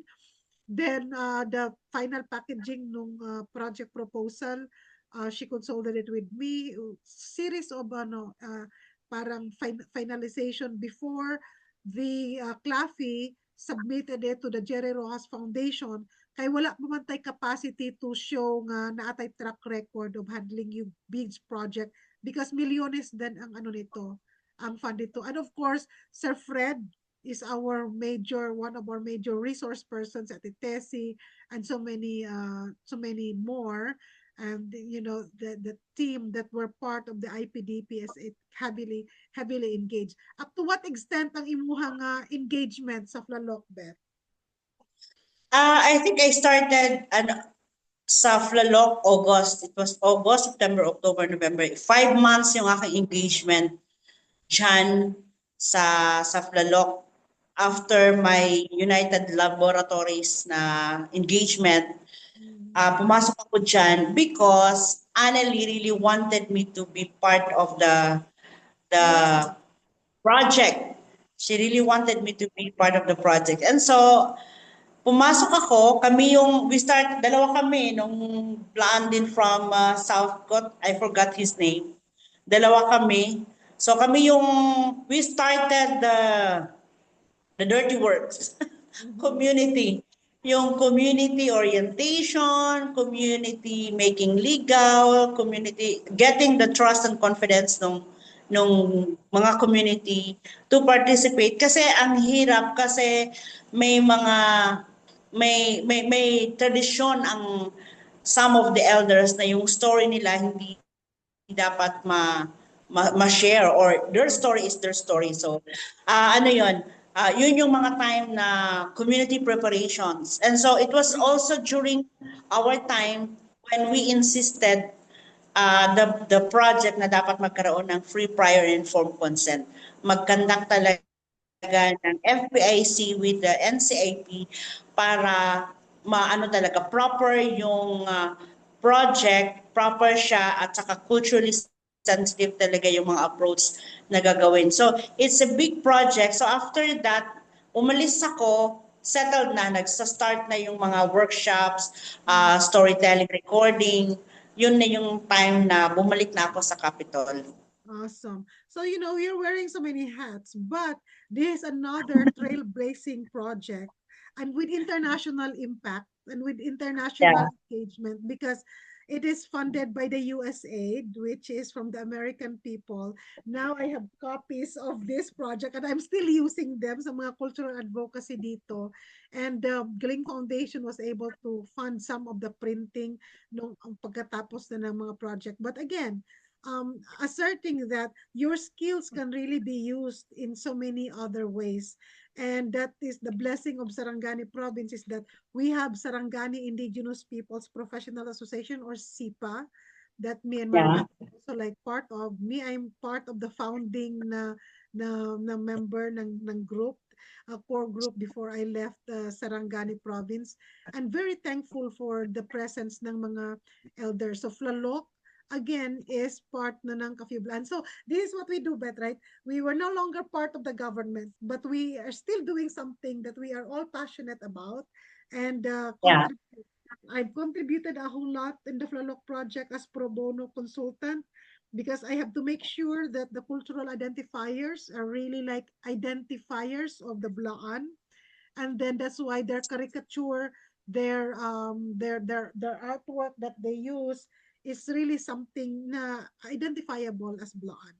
So daghan bong salamat. So as I said, kung meron mo sigurong among so many accomplishments na talagang masasabi nating sustainable in the long run, Beth, nga dili gid siya mawala, itong dalawang gamaba.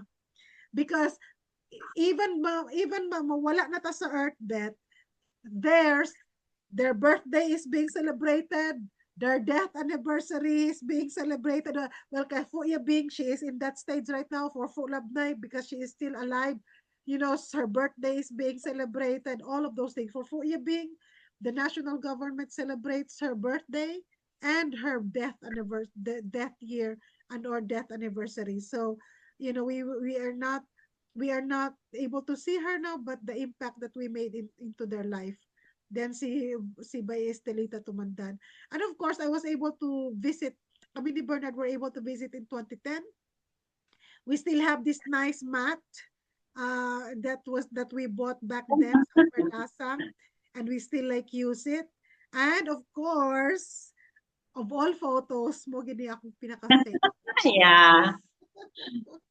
So, pinaka balandra nga pro-web. Oo. So with Oo. our lolas, with our respective lola, Fuya Bing is a lola to me because she is the aunt of my mom who literally raised my mom. My mom was given to her when my mom is not even a day old. So technically, Fuya Bing raised my mom. Although first cousin niya yung aking maternal na grandmother. Pero mas nag-grow kami with Fuya Bing, and she, longer yung kanyang life with us. So tabi niya yan na naging dafeng ko na ngayon, nandito yan sa Atlanta. Yan mat na gawa ni Fo na sakay during that time we visited Fo. I think I got a smaller placemats. I did not Yeah. give na the bigger mat because daghan na kaimig dala-dala, but I got the smaller mat. I wanted to ask how is it, Beth, with this photo and looking back, yung bang mga cultural advocacies and engagement, how did you feel as a Blaan, as a katutubo, as ikaw mixed ka man, as a katutubo na mixed, and also as a woman, and also as a leader? If you can summarize that in yung lessons in your leadership, and also message nimo to the younger generation, ug unsa pud ang vision nimo for the future? Upon seeing these pictures natin, para tayong the Magic Four. Alam mo yun? Yung para bang, when you see this photo, matagal mo siyang titigan, ang daming, you can smile. Makasmile ka ba nga, makaingon ka nga, yes, we did it. Diba? It's not easy to have this gamaba na awards na nakuha sa ato ang mga lola. Ang hirap, ang dami nating pinagdaanan yan, may gukdon pa taog sundang, may awayon pa ka, may mga relationship na masisira, just because ang maganda dito, focus tayo. We really know kung ano talaga yung dapat nating maabot. Alam mo yung role natin kumari dito sa mga ang laki, sobrang laki. Like, especially ako na I am a mother of 4 and I have this, kung makikita mo yung the kind of work natin na we really spend a lot of time. How do you balance it? Oh, how did I balance it? Alam mo, doon na pumasok yung aking, doon doon mo ma-appreciate yung family. Because especially my mom took over my responsibility doon sa mga anak ko, sa kanilang pag-aaral, sa mga support, para yung role ko na lang is provider ng mga needs nila. But alam mo yung mga parent, student na activity sa school, nanay ko na yung nandun kasama. Ang hirap kasi yung role mo as a mother, talagang masasacrifice siya because this is also your source of living. Alam mo yung dito ka kumukuha ng iyong hindi pwedeng gamitin natin yung mga personal issue natin na hindi natin makomply or hindi natin magampanan yung mga roles natin doon sa community. So, ang nangyayari, talagang ibabalance mo, you have your Yeah. I think Maribeth is having technical difficulty again. But she's saying na kailangan talagang i-balance kung ano yung role mo sa community, ano yung role mo sa bahay, as a mom, as a daughter, as a breadwinner sa family niya. Especially when she became a widow, it was very hard because she has to support all her four kids who are still studying, and then having a full-time work with the government, and also transitioning in doing some extra earning opportunities using her skills. So it's a lot of challenge, but the most fulfilling part is that in this cultural development actually that have happened, especially in Sarangani province, Maribeth is a big part of that. She transcended how many administrations already, from the administration of Governor Chongbian when we first started with the IPDP, then transitioning to the IP development program under Mix Dominguez, then administration naman ni Governor Steve Chongbian Solon. That was how many years din siya that she was in Sarangani province. And then sa administration naman ngayon ni Governor Pacquiao, she is wearing another level of another hat naman. So in all this, there is really like a big role na bilang babae, bilang leader, you can really do great things. And I could not thank enough Maribeth for so many behind the scenes na collaboration. Easy to ask help for, and she's very reliable, she's very dependable. So I could not have really like asked for someone na when I left Sarangani province to take over the role of the program manager aside from Maribeth, because of the leadership that she has.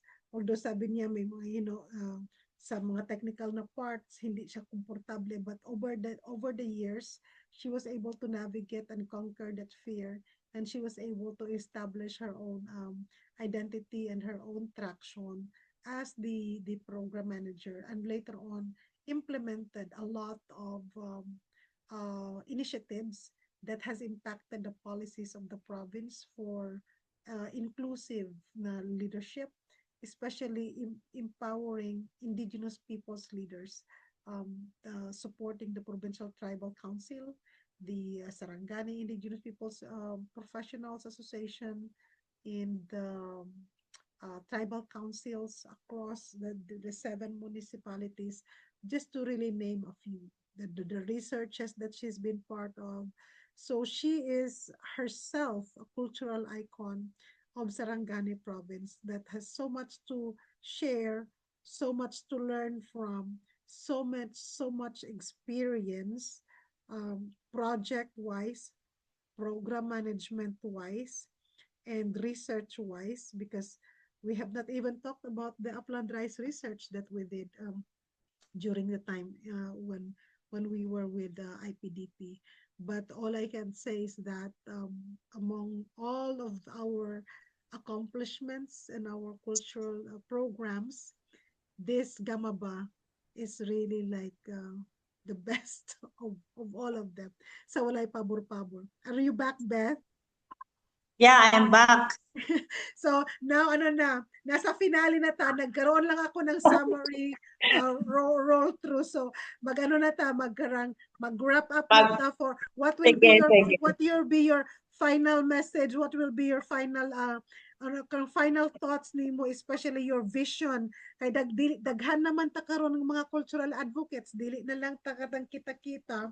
What's your final message, final thoughts? Anyway, I'll be turning 50 years old next year. Ah, when? So, 16 na ako. Yeah, magiging elder na ako. And what's your final thoughts and message? Yeah. As always, sinasabi ko sa sarili ko na I wanted to see myself. Alam mo yung, I wanted to stay in the mountain and, staying in my bongga na bamboo house. Uh-huh. And then young generation would come and visit me and start, asking questions, and I will answer their questions. I wanted to be no the 60 years of living in this earth, ang dami nating natutunan, Jo. Yeah. Kailangan natin share. We wanted to share it to the next generation. Kasi yung journey natin is hindi na nila yan they won't experience our experience. Storytelling probably. I will be Lola Basyang in the future. The only words that I would share to the young generation is, continue learning. Alam mo yung dapat malalim. Hindi yung matututo ka sa buhay, how we exist in this world, how we survive. Kailangan malalim. Hindi dapat yung superficial yung pag-intindi natin sa buhay. So, kaya nga sabi ko, yung mga kasama ko dito, parati kong sinasabi, I always believe on the power of words.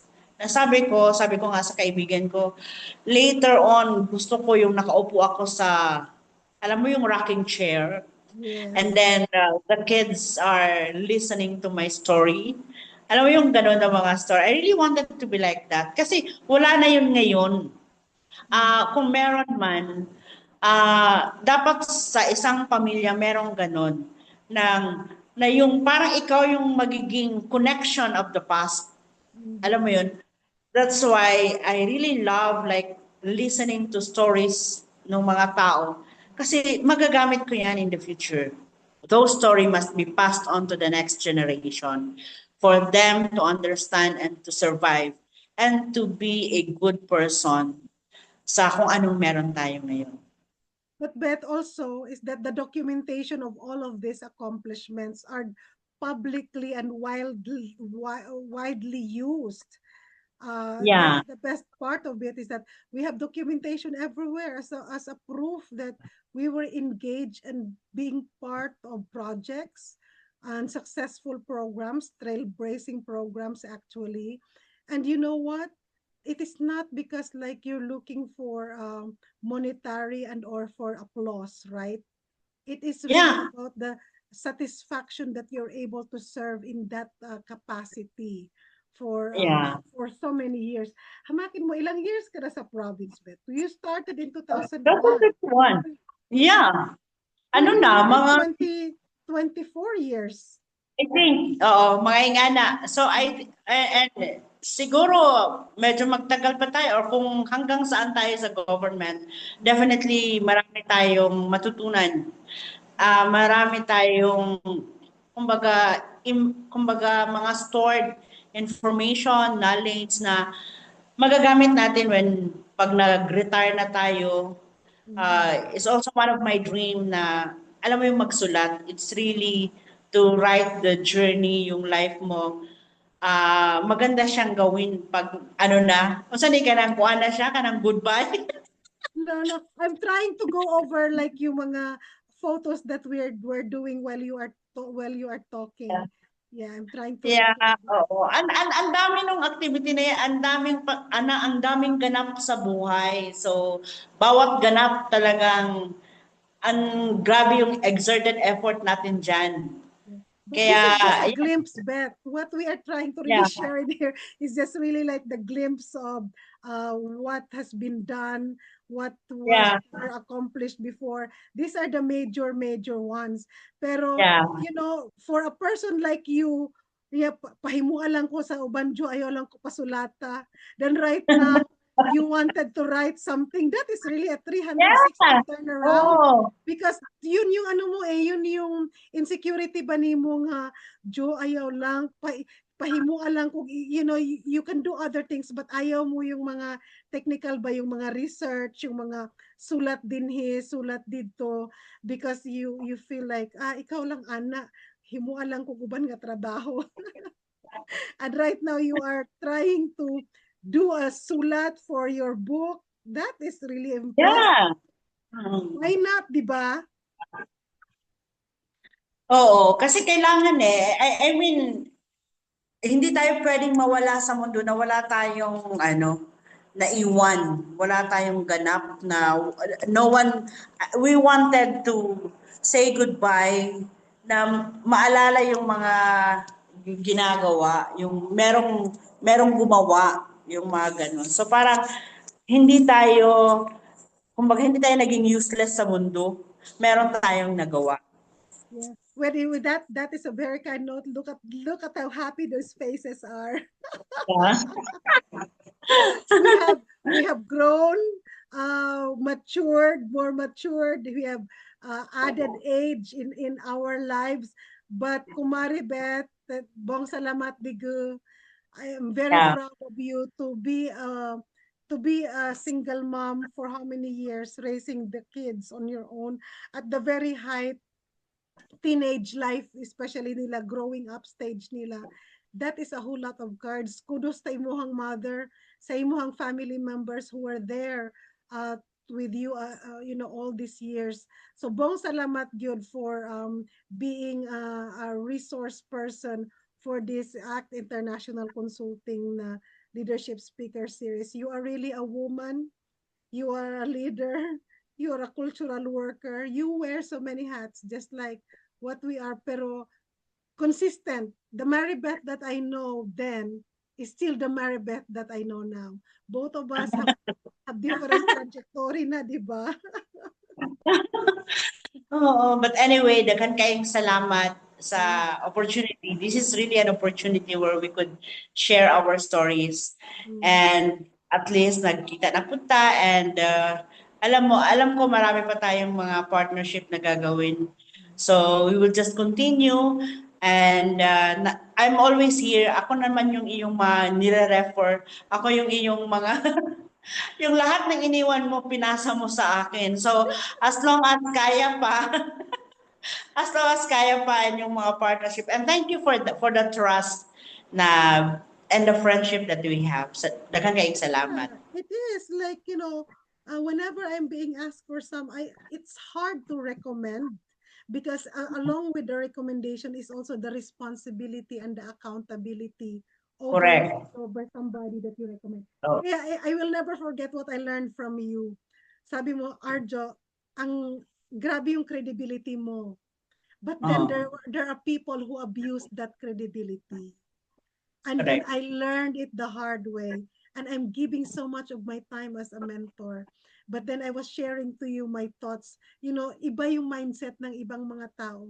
Kasi nandun na yung makasarili that they have ulterior motives. But you know what? At the end of the day, I can just smile, Beth, na even if they don't recognize that you are part of the making of somehow who they are, Yeah. who they think who they are right now, and they did not even recognize you and or even share, it is up to them. At the end of the day, we're happy and we can say that we did something good to bless other people. And Yes. salamat for opening up my eyes that I have to let go of those Correct. that are not Correct. worth. I let go of those that are not worth it because Yes. my credibility is at stake. And I Yes. never really like thought about it that hard until you gave me the guidance. So we care for each other, we look after for each other, we do things not because to enrich ourselves Correct. but to enrich other in other people's lives in a way nga dili siya monetary, but in a way nga it is empowering that they can also share it to so many other people.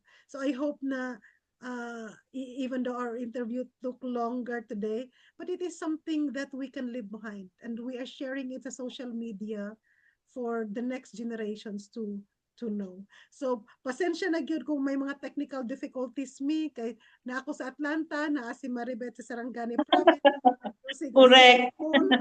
She's using a cell phone. So, but we're able to make it and we're able to cover important parts. And I'm taking a cell phone actually na video bet just this final part of our messaging. So, bong salamat. Yeah, thank you. Bye. Ayaw sa hawa bet. Ah. Take a look. Yeah, this is bong salamat gyud for sa tanan-tanan nga mga tao nga nagalantaw.